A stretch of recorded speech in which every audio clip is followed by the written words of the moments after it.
What's going on? Matt Savoca here from Awesemo.com, bringing you the Week 17 Monday Night Football FanDuel Contenders video. This is Cleveland versus Pittsburgh. Cleveland already eliminated from playoff contention.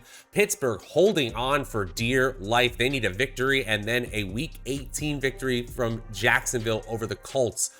Can't get ahead of themselves here. They got to take care of business on Monday night against their division rival. Okay, guys, before we get into this one fully, just a reminder to like this video, subscribe to the channel so that you always know when we're going live. You guys know what to do. And if you could give me, Matt Savoca, a follow on Twitter at Draftaholic, that would be much appreciated as well. We'd also like to thank our presenting sponsor, Prize Picks. Prize Picks is offering player props contests for all major sports. You can mix and match sports. You can play flex plays where you don't have to get every single one of your picks right to even 1.5 or 2x your money, or you can do power plays where you need to get them all right, but you can 2x, 3x, even 5x your money. Incredible stuff over there. And if you go to awesemo.com/prizepicks-promo, you can get a month free of Awesemo Plus Platinum when you sign up for Prize Picks. So get started today over at prizepicks.com on the App Store or the Google Play Store today. All right, guys, on the screen here, you see my 10 through 6 of my top plays for Monday Night Football. It's obvious that the pass catchers are probably going to populate this 10 through 6 zone because both of these teams honestly lean on their running backs quite a bit here. Number 10 is Rashard Higgins, who's seen a little bit more usage since Odell Beckham was traded, but it's been very volatile for him. Number 9, Pat Freiermuth, a lot of end zone usage when healthy. A really, really impressive rookie season for tight end Pat Freiermuth this season. Then Donovan Peoples-Jones, the deep target in that low volume Cleveland passing offense. He's in the optimal lineup 27% of the time. That's a significantly less amount than Chase Claypool, who's up at nearly a third of the time in the optimal lineup.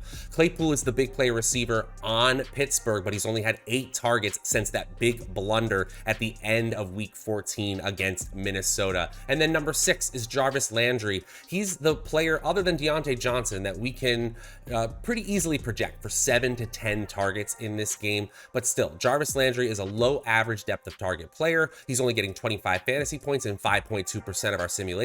That's probably a bit because of the offense he plays on. He's still a decent value at 11,000 on FanDuel. Doesn't quite make the top 5 though. Who does? Let's watch him find out. Number 5, it's Diontae Johnson, and Diontae Johnson has been a target monster for this Pittsburgh Steelers team. 5th in the NFL in targets, 4th in target share, 16th in air yard share. So he's that low average depth of target possession receiver that Ben Roethlisberger really relies on. We were a little concerned because we saw the targets dip down to 5 in week 15. In week 16, even in a blowout, back up to 9 targets. And we're really used to seeing him up at the double-digit range here. 10 to 13 targets is something we are often seeing for Diontae Johnson, and if the Steelers were to fall behind in this game, we could absolutely see it again. He's been efficient on that high volume too. 21st in yards per route run, 19th in fantasy points per route run, and you're seeing a pretty high ceiling here. Over 25 fantasy points in 9.8% of our simulations, and yes, he's getting under 10 fantasy points in 41.6% of our sims, but that's basically because the Steelers offense has a very low implied total. He's still the optimal MVP 11.4% of the time and is in the optimal lineup of really high quality 44% of the time. That median projection of 11.8 against a 13,000 salary, that is more than playable on a 1-game slate. Number 4, Najee Harris. Najee Harris probably has the most projected volume in this game for any skill player in this for either team here. Number 1 in opportunity share, number 1 in targets among running backs, number 1 in weighted opportunities, number 2 in receptions. So you know he's going to be used through the air. And yes, the touchdown upside isn't that high based on the team he's playing. The matchup doesn't look great. This is the 28th ranked offense via PFF's offensive grade versus the number 5 defense in PFF's team defensive grades. Cleveland is no joke, and they're 8th best in the NFL in yards allowed per rush attempt this season. Still, Najee Harris could easily fall into the end zone once or twice in this game. He's scoring over 25 fantasy points in 20% of our simulations, and about 26% of the time he is falling under 10 fantasy points. But I see him closer to that median score, 14.4 fantasy points at the median there. $15,000 is quite a bit in salary, but still, he is the optimal MVP in 8.6% of our sims and is probably best suited as a flex play outside of tournaments. Najee Harris is in the optimal lineup just ahead of Diontae Johnson 44% of the time. Number 3, Ben Roethlisberger, and yeah, it's likely his final home game at Heinz Field tonight on Monday. At number 3, it's Ben Roethlisberger, likely his final home game at Heinz Field, and it's been a good career for Ben Roethlisberger, but it hasn't been a good season. Outside the top 20 quarterbacks in adjusted yards per attempt, in expected points added, in true passer rating, in total QBR, he just is a middling option overall at the position at this point in his career.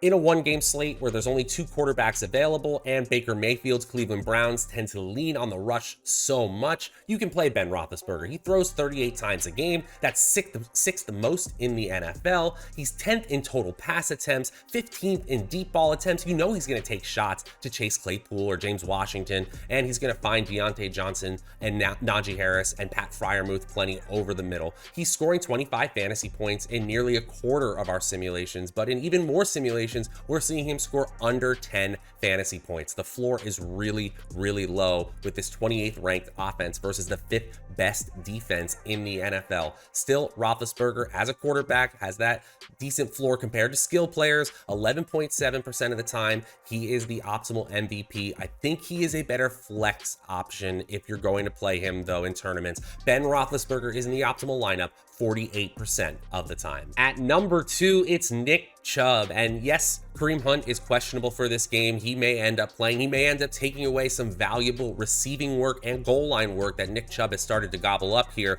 But we're still talking about the same elusive, incredible breakaway runner in Nick Chubb that we've always had since he entered the NFL. Number 9 in breakaway run rate. That's his ability to turn a rush into 10 yards or more. 3rd in total breakaway runs. 4th in total evaded tackles, and 5th in evaded tackles per touch. So the more volume you give Nick Chubb, the more he just keeps breaking tackles and getting into the open field.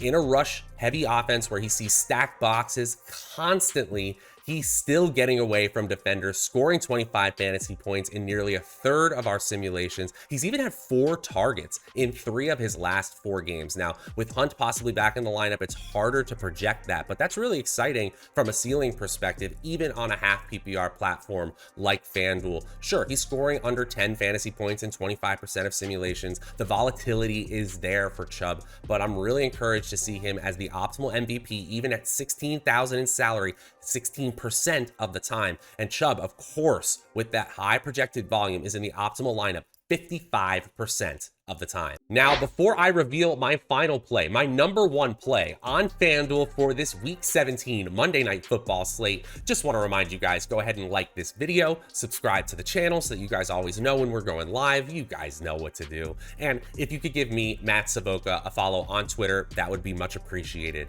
as well. Also want to give a shout out to our presenting sponsor, Prize Picks, player props contest, all major sports, some minor sports, some niche sports. If you've got niche sports knowledge, go over to Prize Picks and utilize that knowledge for real cash. And when you sign up, go to awesemo.com/prizepicks-promo. You can get a month free of Awesemo Plus Platinum. Make sure you use that today. All right, guys, let's reveal my number 1 play on FanDuel for this Monday Night Football game.